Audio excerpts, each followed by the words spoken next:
सरस्वतीपुर के महामाया माई के जिंदगी तरी जाई राजा दर्शन पाई के। सरस्वतीपुर के महामाया माई के जिंदगी तरी जाई राजा दर्शन पाई के। कितनो आई जे संकट हटत रही, जय माँ बोलत रही, दुखवा सारा कटत रही। जय माँ बोलत रही, दुखवा सारा कटत रही।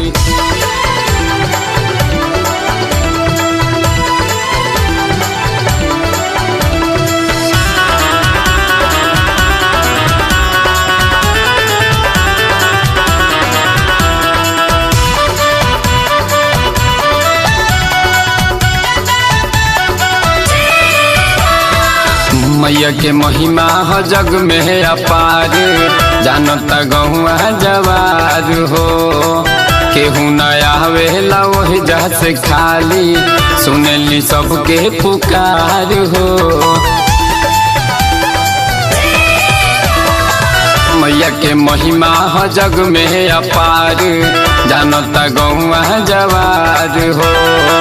केहू नया वेला वही जा से खाली, सुनली सबके पुकार हो। माँ के कृपा से सुखवा सटत रही, जय माँ बोलत रही, दुखवा सारा कटत रही। जय माँ बोलत रही, दुखवा सारा कटत रही।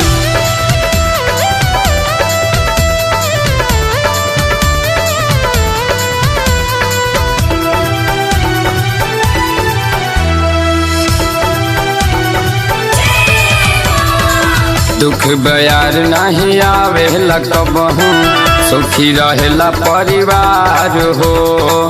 बिना ही मंगले सब कुछ देली, जे जाला उनका दुआर हो। हाँ, दुख बयार नहीं आवेला कबहू, सुखी रहेला परिवार हो। बिना ही मंगले सब कुछ देली, जे जाला उनका दुआर हो। जे भी जाई परेशानी ओकर घटत रही,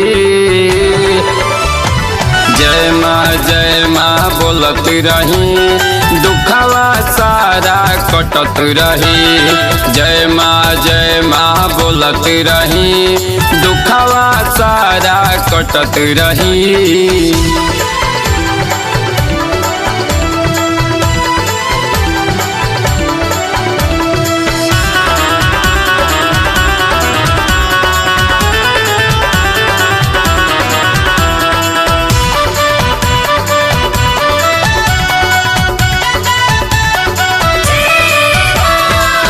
सम्राट सैया ले लीना संगे, देवरा जितेंद्र पुष्कर के।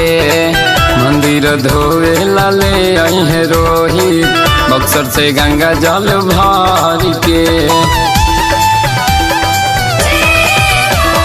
मनी सम्राट सैया ले लीना संगे, देवरा जितेंद्र पुष्कर के। मंदिर धोवे लाले आई है रोहित, बक्सर से गंगा जल भर के। मुन पाल चरनिया पूजत रही, जय माँ बोलत रही, दुखवा सारा कटत रही। जय माँ बोलत रही, दुखवा सारा कटत रही।